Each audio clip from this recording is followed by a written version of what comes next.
नमस्कार दोस्तों, current affair with Wasim Khan में आपका एक बार फिर स्वागत। दोस्तों, आज कुछ खबर प्रबंधन की तरफ से निकल के आ रही है। पॉजिटिव सूचना है। सितंबर की आज 1 तारीख है। 2 दिन बाद से 3 दिनों की सुनवाई है। इन सब विषयों पर प्रबंधन की खुशखबरी को लेकर के आपके बीच एक बार फिर आना हुआ है।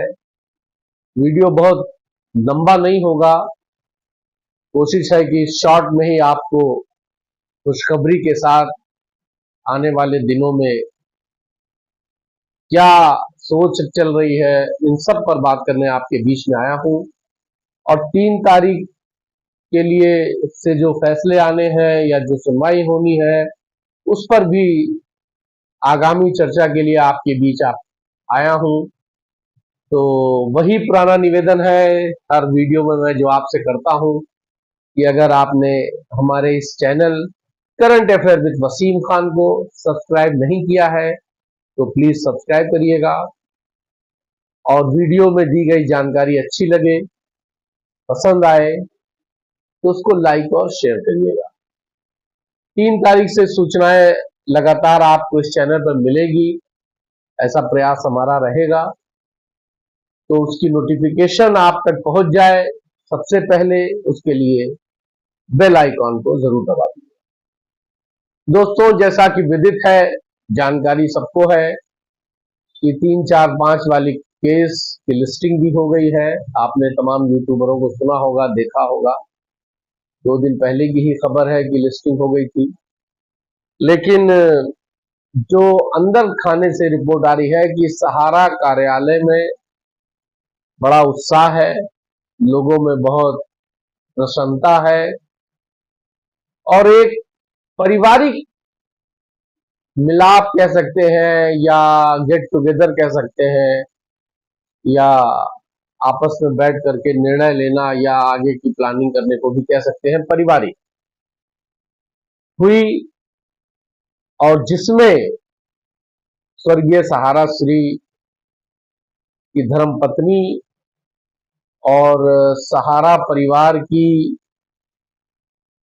अघोषित इसलिए कह रहा हूं, मैं तो जानता हूं कि सब कुछ फाइनल है, मगर चूंकि जब तक मीडिया में ना आ जाए, जब तक ये चीजें बता दी ना जाए, तब तक आम आदमी को विश्वास नहीं होता है। इसलिए उसको अघोषित कहना ठीक रहेगा कि अघोषित एमडी कह सकते हैं, मैनेजिंग डायरेक्टर कह सकते हैं, श्रीमती स्वप्ना राय।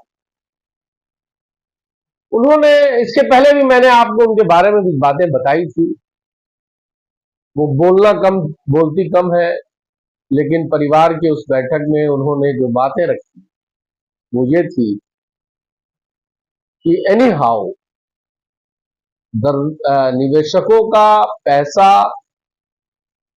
हर हाल में और ब्याज सहित इवन लास्ट डे तक का ब्याज देने की बात उन्होंने कही और कहा कि हम देना चाहते हैं, लेकिन सुप्रीम कोर्ट के द्वारा हाथ बंधे हैं। हाथ बंधे का मतलब रोक पेमेंट पर नहीं है, लेकिन रोक संपत्तियों को बेचने पर है। रोक तमाम पीआईएल, तमाम मुकदमे, और वो भी बहुत होपफुल है। वो पूरा प्रबंधन होपफुल है, बहुत विश्वास में लबरेज है, आप कह सकते हैं कि उत्साहित है।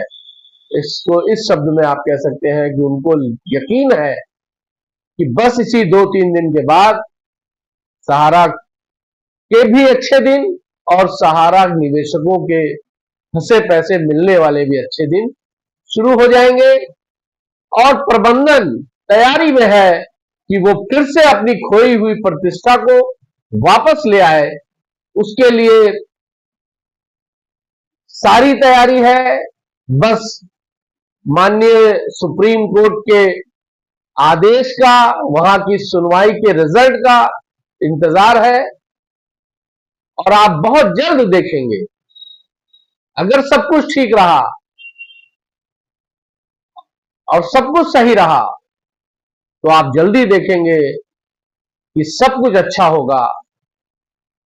बस यही एक बड़ी खुशखबरी थी कि उन्होंने कहा है कि मैं मुझको अपने 12 लाख कार्यकर्ताओं की चिंता भी है, उनका साथ भी, उनके साथ भी हूं, उनका साथ भी है। मतलब मैं उनके साथ भी हूं और उनका भी साथ उनके साथ है। उनके कहने का कुल मतलब यही है। उनको अफसोस भी है जो कई हजार लोग मर गए, आत्महत्याएं कर ली, लोग परेशान हैं। परेशानी के हाल में भी जो लोग सहारा प्रबंधन के साथ खड़े हैं उनको अप्रिशिएट भी कर रहे हैं, करने की कोशिश हो रही है। अब दोस्तों वक्त बीत चुका है, बुरे दिन खत्म हो गए हैं, 12 साल से ज्यादा का वक्त हो गया है। इसलिए हम उम्मीद करते हैं, सहारा प्रबंधन की तरफ से भी ये उम्मीद जाहिर की जा रही है कि सब कुछ अच्छा हो जाएगा। 3, 4, 5 को 3 जजों की बेंचों में ये सुनवाई होनी है और 5 के बाद हम लोग एक दूसरे को लड्डू जरूर खिलाएंगे। जय हिंद।